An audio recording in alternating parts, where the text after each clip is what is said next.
Hey fam, Danny here, long time no see. Oh my gosh, I'm probably gonna have to do just a video about everything that's been going on. It's been a lot.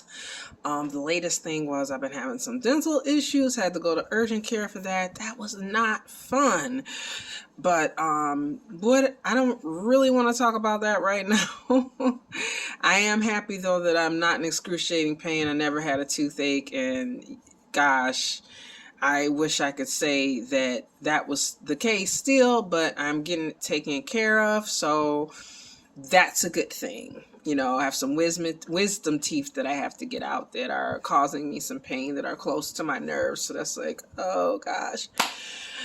But I wanted to talk right now about Ultimate Spider-Man, Ultimate Black Panther, and Ultimate X-Men. Just a little bit about during this little hazy pain filled week that I've been having in between, because I've been picking up my comics, but I just wanted to kind of touch base with you guys and see what you guys are thinking too so far. I know it's Monday when I'm making this vid, so we'll be getting some new things dropping Wednesday, and I will definitely be in a comic book shop on, Wednesday picking up the new things. But anyway, back to what's going on right now in Ultimate X-Men. I gotta say I'm really enjoying these titles, and I'll get into more reasons for that in a minute. But this story to me is going along great. And I love Peach Moko's artwork and her writing. I really love this artwork though. So we have, May and Hisako have become good friends. They've shared the secret together, and and I really feel good because I really felt bad for her, because just like her friend Sabusa, she was alone, and she was suffering from, depression, grief. I mean, even though they don't say that in the story, that's kind of what was going on. And so they find out, though, that they may not be the only mutants, because they get called out by classmate Nico, for being mutants, and they're kind of shocked about that, right? Meanwhile, there's a new wrinkle, because there's another friend of Tsubasa's, who feels like Hisako knows more than what she's telling. And so he watches her, and then he approaches her, and they get into this physical tussle, and then she uses her powers, he uses his powers, everybody's looking, and what happens? What do you see? Well, I don't have my other phone, but you see everybody's got their phones up, and they're all taping, all recording it. And so May sees this, and she tells them to stop. Of course they don't, and so then she uses her powers to fry their phone. But unfortunately, she doesn't fry everyone's phone, because when they're getting their exams back, they see that someone has uploaded it, what happened. And because there was someone on the balcony who was filming who was a mutant as well, we see, and caught that. So the plot thickens. This one, to me, like I've said, and I'm gonna, that these books remind me a lot of the flagship Netflix shows, meaning Jessica Jones, Daredevil, and Luke Cage, because they're so very different. I mean, with Ultimate X-Men, this is like a small story.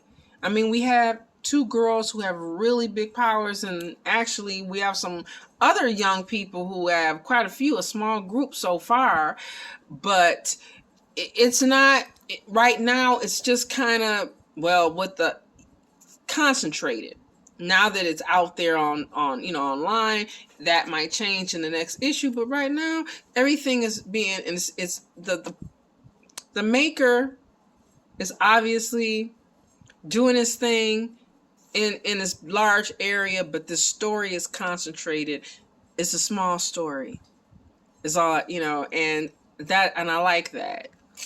Well, meanwhile, in Ultimate Black Panther, it's a little bit bigger. We got a political intrigue. infighting, spying, conspiracies. So this one we got a little bit more going. Not, I don't want to say a little bit more because the maker is doing his thing all over the world, but the scope of this particular story, this particular book, and what we're getting in our hands is a little bit a grander scale, I'll say. But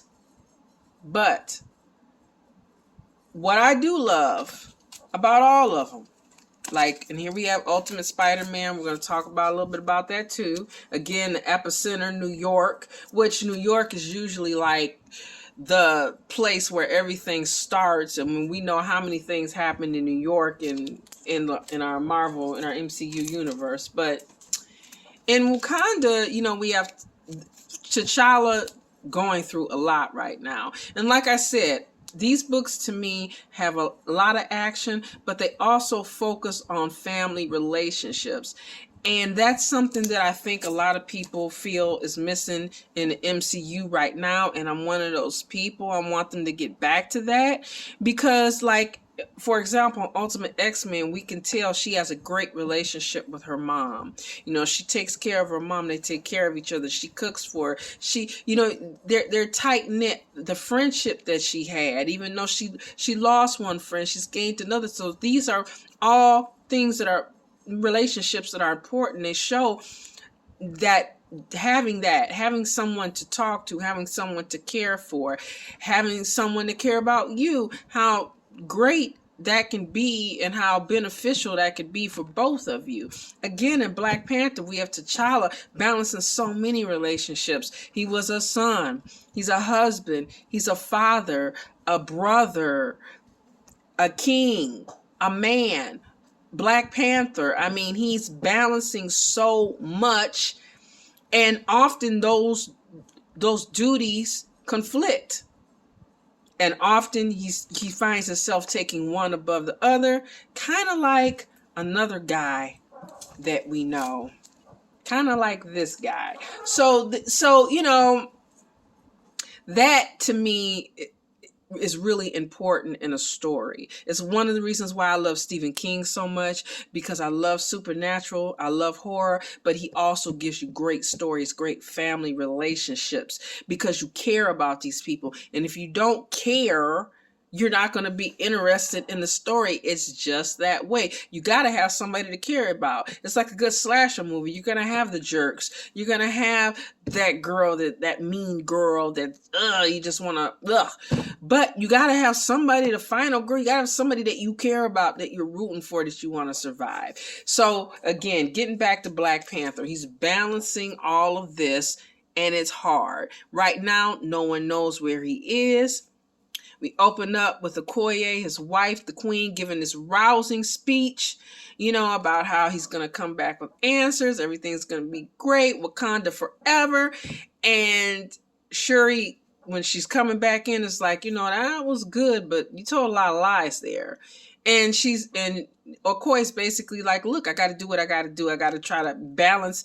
I got to try to keep the people's spirits up, even though we haven't spoken to T'Challa. We don't know where he is. We still have to keep hope alive. We can't have the people just all in disarray.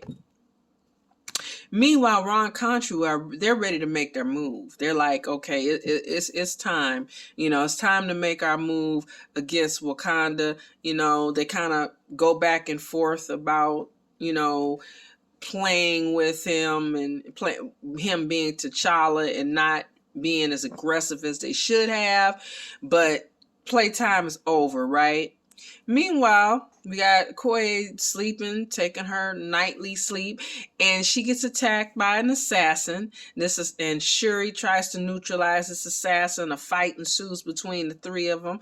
This woman lets them know that she was part of the Royal Guard at one time, but now she is, obviously switched allegiance, to Ron Conchu.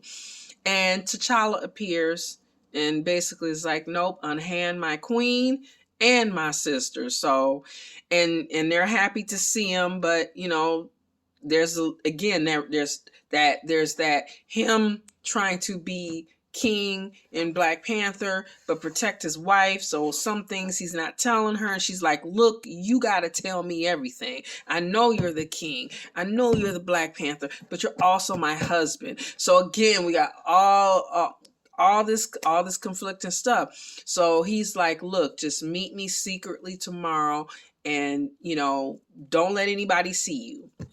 So she does this, and who does she see? Well, he says, this is my my circle of force, and who's in this team? We have T'Challa, we have Shuri, we have Storm, and Eric Killmonger. So it's just interesting to see this team, these particular people team up, and to see how in this universe, how is this going to work out? Because we know at one time T'Challa was married to Storm, and she was the queen. So, I mean, there's a lot. And of course, we know all the, the history about Eric, I mean, there's a lot in other universes about, a lot of different things, but what I like about it is these stories are working. I know a lot of people don't like multiverses. I actually do. I don't have a problem with them. But when to me, this is really working, because we're seeing characters that we've seen before doing different things. Some of them the same, and it's deeper than a what if, because we're really getting deeper into their minds and their psyches and how they're feeling. And some of this stuff is stuff that we didn't cover. Some of it is things that happen that we didn't get to hear. Well, what was Peter thinking at this time, or what was T'Challa thinking at this time? So it's very interesting to dig deeper into these. And like I said, I really like the fact that they're a different tone. I compared them to the Netflix shows, because like with Luke Cage, you had that pumping R&B rap soundtrack. The colors were bright. The lighting with Jessica Jones, it was kind of like a noir. It was very dark, very grimy. Daredevil to me was more murky and more gritty too. So you got to see, it was like you got to see different parts of New York with each show. But like I said, their wardrobes, everything, the colors they used were so different, but all three of them were good. And that's the same way I feel about these. And Ultimate Spider-Man, again, we're continuing. Things are heating up here. We have a Spider-Man who, in this one, we kind of, I don't want to say we give him a break, but really don't see him to the end in this issue, because a lot of it is about what's going on with Harry and Harry getting his inheritance together, because as you know, his father, was one of the victims of the Stark attack, which really wasn't the Stark attack. And so he's sitting down with the lawyer, and they're going through probate and that and sort. And so they find out that he is now owner of Stone and Stark Industries. They basically find a lot of tech. You can guess what they found, because we know that Harry dons the Green Goblin, but they find lots of things. They also find out that Tony is still alive, because Otto has let them know that there's like energy. They see the energy balls, and he's letting them know that there's, on the map, there's all these energy, like there's all these things being awakened, and they don't know if it's old things, new things, or what's going on. But it's really the heroes, but they don't know that. So they're able to track it like on the globe. So he goes after this one guy, and the guy is telling him, I stole this from another guy who had like a hologram, but he didn't say hologram, of Tony Stark talking in his living room. And Harry's like, Tony's alive? So that means, so he doesn't really finish that statement. So in this one, we have that revelation, and we have the revelation. And also another important fact to mention is I had my suspicions that Wilson Fisk was going to show his head in this some kind of way. And of course he does, because he is the one that sells the company to him. to Harry and kind of puts it off on him. So I'm not surprised by that somewhere along the way that Wilson Fisk was going to, we've already seen him, but that he was going to continue to be a part of this story. And they also show us a little bit of that early meeting of Harry and Peter in the bar in New York. So the story is moving along. We're seeing, like I said, in this issue, we focused a lot more on Harry. And we're also seeing it ends kind of with Harry saying a line where, I don't know if I'm going to be a hero. It's time will tell if I'm going to be something like I'm going to be a hero or villain. So I think that I'm wondering, is this good Harry that we see? I don't think it's going to last too long. I really don't. I think that eventually we're going to see sorry about that. But I thought I heard something, but we're going to see a different version of Harry. So let's talk a little bit about Shadow of the Green Goblin. Well, if you have not been reading Shadow of the Green Goblin, I kind of suggest that you do, because it's really, really, really, really, really good. We find out in this issue that Emily, Norman's wife, faked her own death because they were basically in an abusive relationship. Not basically, let's just tell it like it is. It was. So she's telling Harry this, and it's the quintessential, if you've been in an abusive relationship, then, unfortunately, it's all too familiar. Everything was fine. Everything was great. I was treated like a princess or a king. And slowly, they were so vulnerable. All these conversations I could share with them, they could share with me. And then slowly but surely, things start to turn. And that is exactly what happened with Norman. Things took a turn for the worse. And she describes that in the writing, like I said, is just, you feel it. You definitely feel her pain. And she really felt trapped, not only because of the abuse, but because of his money, which he threw in her face. You'll never be able to take Harry. You'll never be able to leave. And her plan was to come back, she says, for Harry, but she didn't mean to be gone so long.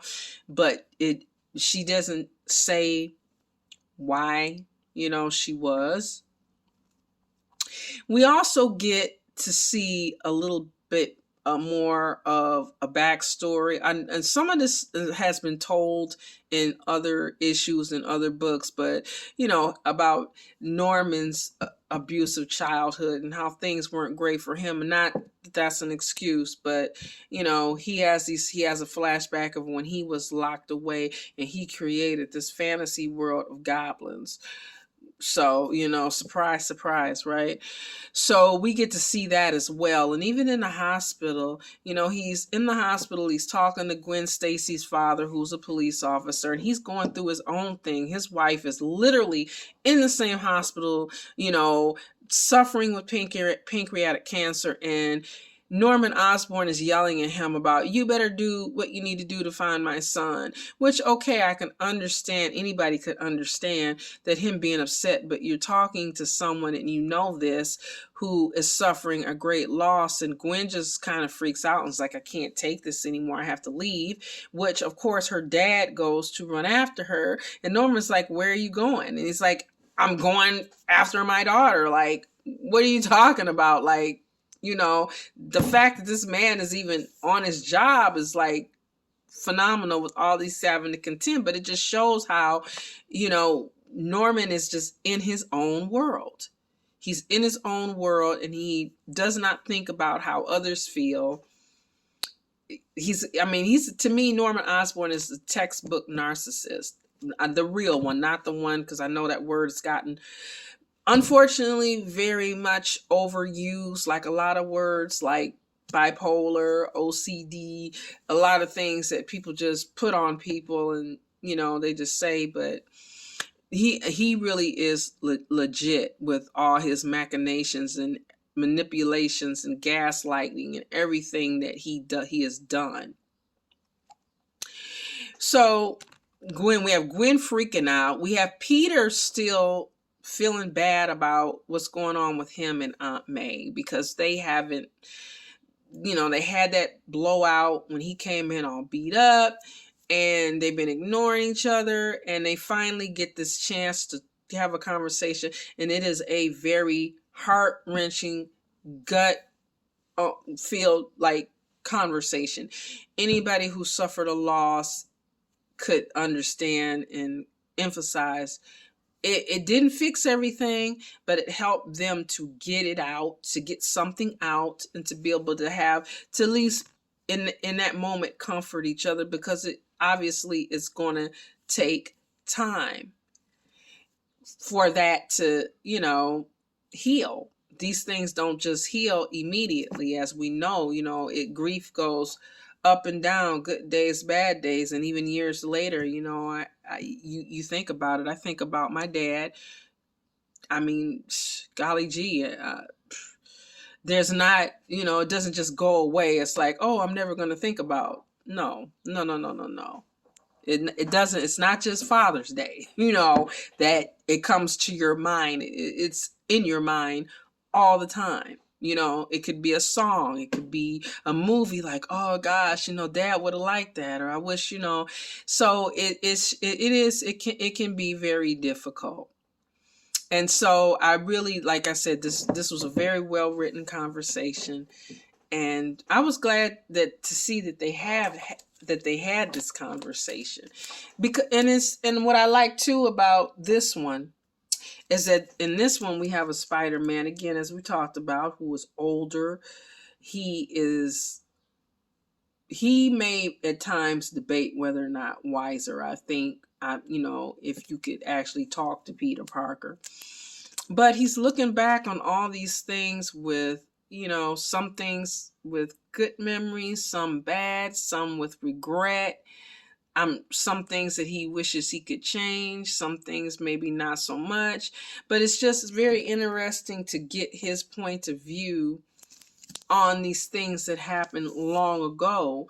And he even says some of this is things that I'm conjecturing. I don't even know myself. I'm just imagining how this went.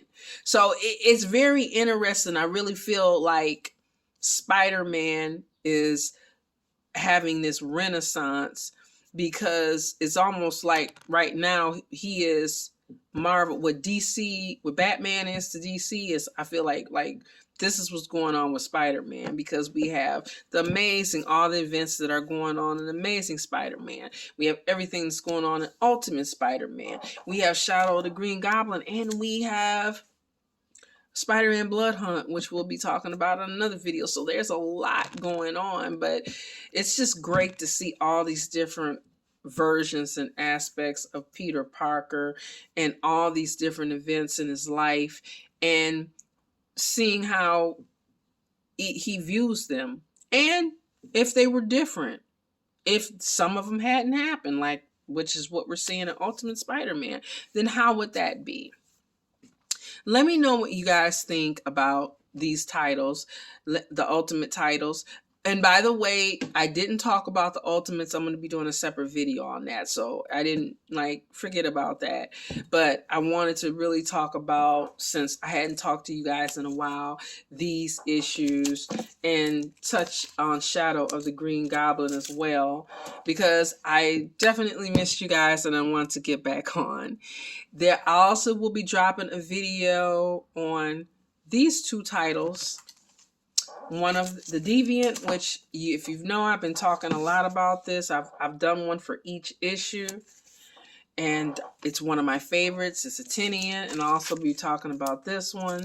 So Mystique and Destiny's Wedding. So I hope you guys are doing well. I'm glad to be back. And as always, stay different. Bye.